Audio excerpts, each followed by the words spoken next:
اور نور کلام الہی سے فیضیاب ہونے کے بعد اب ہم بڑھنے جا رہے ہیں اپنے اگلے سیگمنٹ کی جانب، جس کا نام ہے نور ارشادات نبوی صلی اللہ علیہ وآلہ وسلم. اور اس سیگمنٹ میں ہمارے ساتھ موجود رہتی ہیں ہماری بہن تسنیم اختر. تسنیم، ایک مرتبہ پھر پروگرام میں آپ کا خیر مقدم کرتے ہیں. آج کون سی پیاری حدیث پیش کریں گی؟ یہ حدیث شریف بھی مسلم شریف سے لی گئی ہے ماشاءاللہ.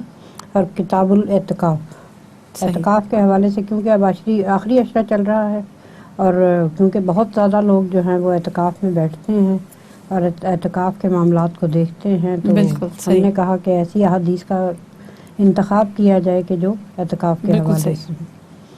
تو اس میں حضرت عائشہ صدیقہ رضی اللہ تعالی عنہا فرماتی ہیں کہ انہوں نے کہا کہ جب رمضان المبارک کا آخری عشرہ آتا تو رسول صلی اللہ علیہ وآلہ وسلم رات بھر جاگتے اور اپنے گھر والوں کو بھی جگاتے، خوب محنت کرتے اور کمر کس لیتے عبادت کے لیے.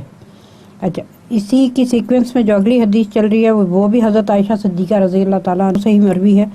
فرمایا کہ رمضان المبارک کی آخری راتوں میں رمضان کے آخری عشرے میں اس قدر محنت کرتے جتنی عام دنوں میں نہ کرتے.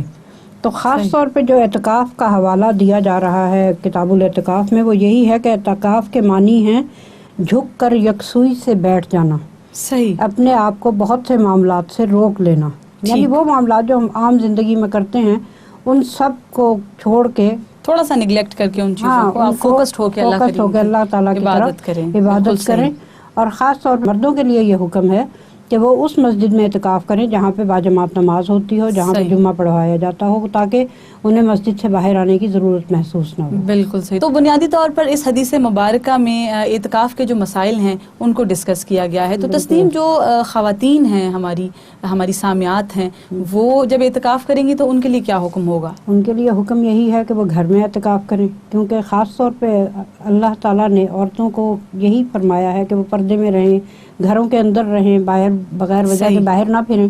تو جس وقت وہ اعتکاف کریں گی تو وہ گھر کے کسی کونے میں یا چلیں اپنے بیڈ روم میں کہ اسی میں رہیں، اسی میں اپنی عبادت کریں، اسی میں. اچھا، غالباً اس کو مسجد بیت بھی کہا جاتا ہے کہ گھر کا وہ گوشہ، وہ کونا جو آپ نے نماز کے لیے مخصوص کیا ہوا ہے، اگر وہیں پر اعتکاف آپ کریں تو وہ میرے خیال سے زیادہ افضل ہوگا. اور خاص طور پہ جب خواتین کے لیے نماز کا بھی تو یہی فرمایا گیا نا کہ اگر دالان سے بہتر ہے وہ صحن میں آئیں، صحن سے بہتر ہے برآمدے میں چلی جائیں، برآمدے سے بہتر ہے کمرے میں چلی جائیں.